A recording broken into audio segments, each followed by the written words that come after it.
Hello, boys and girls, this is AnderZEL, of course, and welcome back to another Cooking with AnderZEL. Today we are gonna make Swedish meatballs.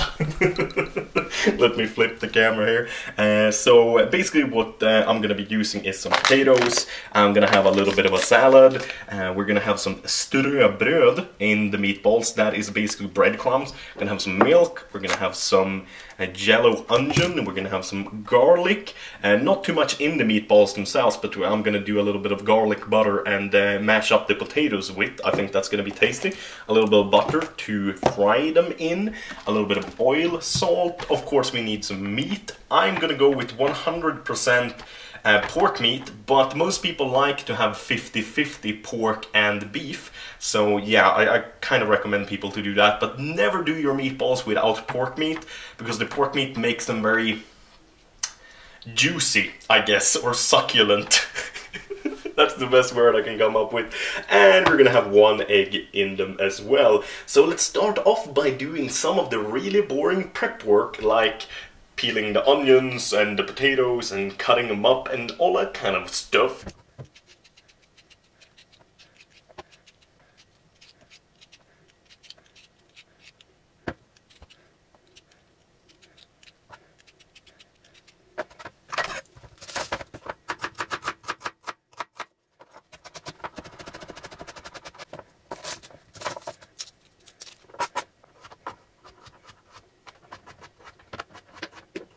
Nice, there we go. So we got the yellow onion finally chopped, and we got the potatoes both peeled and also sliced. You don't have to slice them, obviously. This depends how quickly you want them to cook and how you want to eat them. And we also have, of course, some water boiling. I'm gonna put a little bit of salt in there and get those potatoes going. And then we're gonna work on the actual meatballs. Okay, let's make the meatballs. Very nice meatballs.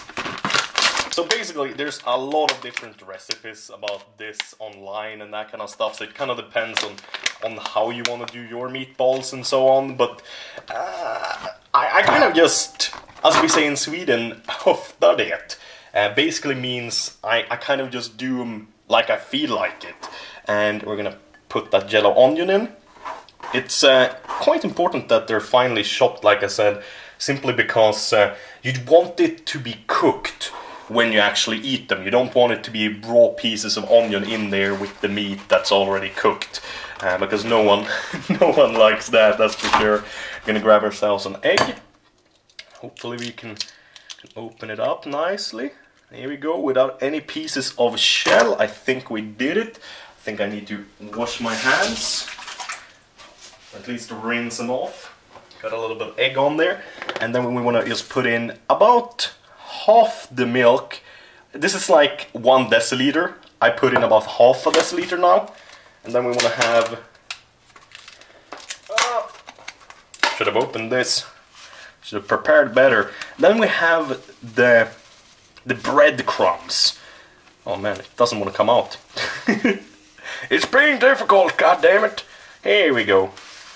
About 2-3 tablespoons, kind of depends on what you like, and then all you gotta do is mix this together. And this might be a little bit dirty of a job, but you gotta mix it good, because you don't want like one meatball being all egg or something like that. So it's quite important to mix it well.